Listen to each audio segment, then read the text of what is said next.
Hello tout le monde, bienvenue dans cette nouvelle vidéo.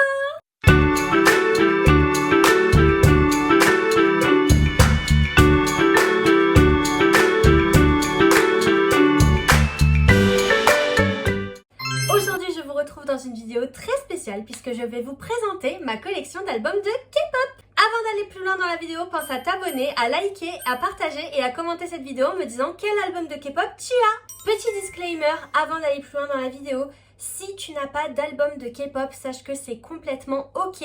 Ce n'est pas obligatoire d'avoir des albums et il n'y a pas besoin d'avoir tous les albums de K-pop de son artiste ou de son groupe de K-pop préféré pour pouvoir le soutenir. Comme vous voyez, j'en ai pas énormément, mais je suis très fière de ma petite collection et je les aime tous beaucoup.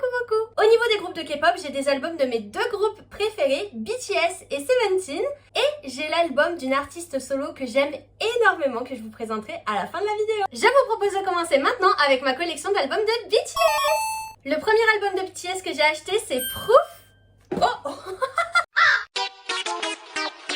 C'est le petit livret avec les descriptions des albums qui est tombé. Celui-ci, c'est le premier album de BTS que j'ai acheté. Je suis devenue ARMY en 2021 et du coup, j'ai acheté celui-ci à sa sortie. Le deuxième album de BTS que j'ai acheté, alors celui-ci, c'est vraiment le destin qui me l'a fait acheter. Pour la petite histoire, en 2022, je suis allée faire une sortie à Paris pour aller visiter le centre culturel coréen et ensuite, je me suis baladée dans Paris et je suis arrivée jusqu'à un book-off. En rentrant dans le book-off, à la base, je voulais regarder pour des mangas et des livres pour apprendre le coréen. Et en fait, j'ai découvert qu'ils avaient un immense rayon de K-pop et d'albums de K-pop d'occasion en vente. Et je me suis dit, non mais attends, c'est une dinguerie. Et là, j'ai manifesté dans ma tête. Je me suis dit, je ne repars pas du book-off sans un album de BTS. Alors forcément, je regarde sur les étalages où il y a les groupes de K-pop et je vois aucun album de BTS en vente. Je me dis, mince, il n'y en a pas, c'est dommage. Et là, les amis, je vous assure que c'est vrai, comme quoi tout est toujours possible et il faut toujours y croire.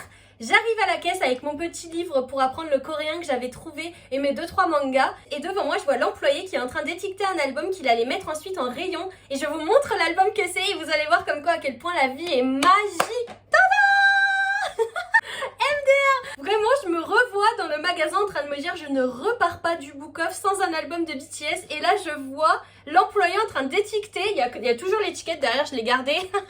Ma Pop de Soul qui est un de mes albums de BTS préféré.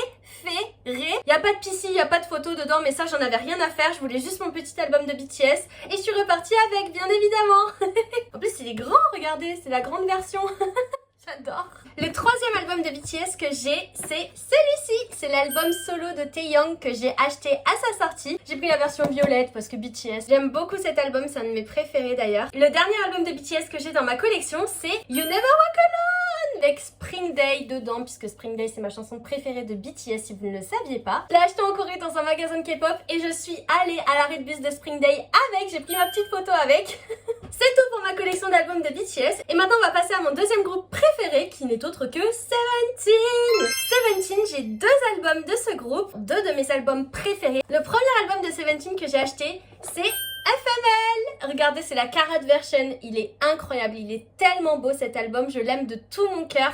En fait, quand ils ont sorti cet album, vraiment, je l'ai tellement aimé d'amour que j'ai dit, allez, je l'achète direct, j'ai pas réfléchi, je suis allée l'acheter. Le deuxième album de Seventeen que j'ai dans ma collection, je l'ai aussi acheté en Corée l'année dernière avec la Karat Bong d'ailleurs. Et ce n'est autre qu'un de mes autres albums préférés de Seventeen, je suis trop contente de l'avoir trouvé celui-ci, c'est Face the Sun. Tada! J'aime trop, regardez, j'adore cet album. Voilà au niveau des albums des groupes de K-pop que je peux vous présenter aujourd'hui. Je sais très bien que j'aurai d'autres albums de mes groupes préférés et je sais qu'il y en a qui m'attendent déjà.